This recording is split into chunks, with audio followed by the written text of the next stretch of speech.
নমস্কার, কেমন আছেন সবাই? সৌমিস ডেইলি লাইফে আপনাদের স্বাগত। আমি সৌমিতা চলে এসেছি একটা নতুন ভিডিও নিয়ে। আজকে বানাবো ঠেকুয়া। তার জন্য কী কী উপকরণ লাগবে চলুন দেখা যাক। লাগবে আটা, সুজি, গুড়, গুঁড়ো দুধ, নারকেল কোড়া এবং ঘি এবং সামান্য নুন। প্রথমে আমরা একটা কাঁশি নিয়ে নেব, তার মধ্যে নিয়ে নেব 1 বাটি আটা, 1 বাটি সুজি এবং নারকেল কোড়া দিয়ে দেবো। তারপর দিয়ে দেবো গুড় এবং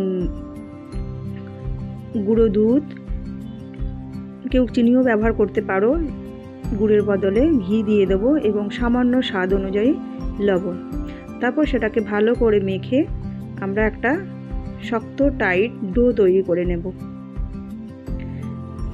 আমরা খুবই সামান্য পরিমাণে অল্প অল্প করে জল দেব, নাহলে ডোটা ভালো তৈরি হবে না।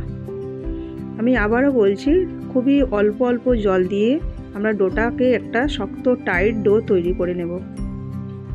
তারপর একটা ছোট ছোট লেচি করে একটা সুন্দর ডিজাইন করে দেব। আমি তো পাতার মতন ডিজাইন করেছি, তোমরা যেমন পারবে ডিজাইন করতে পারো।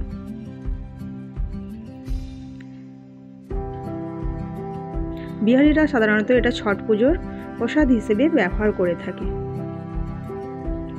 তারপর আমরা এটাকে ওভেনের মধ্যে তেল গরম করে একদম মিডিয়াম আঁচে একে একে সব ঠেকুয়াগুলো ভেজে নেব।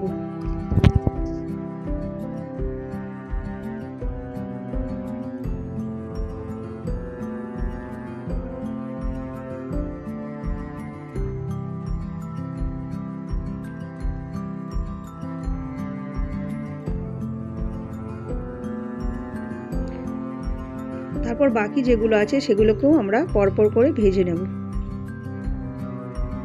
তৈরি আমার সুস্বাদু ঠেকুয়া। আপনাদের কেমন লাগলো অবশ্যই জানাবেন।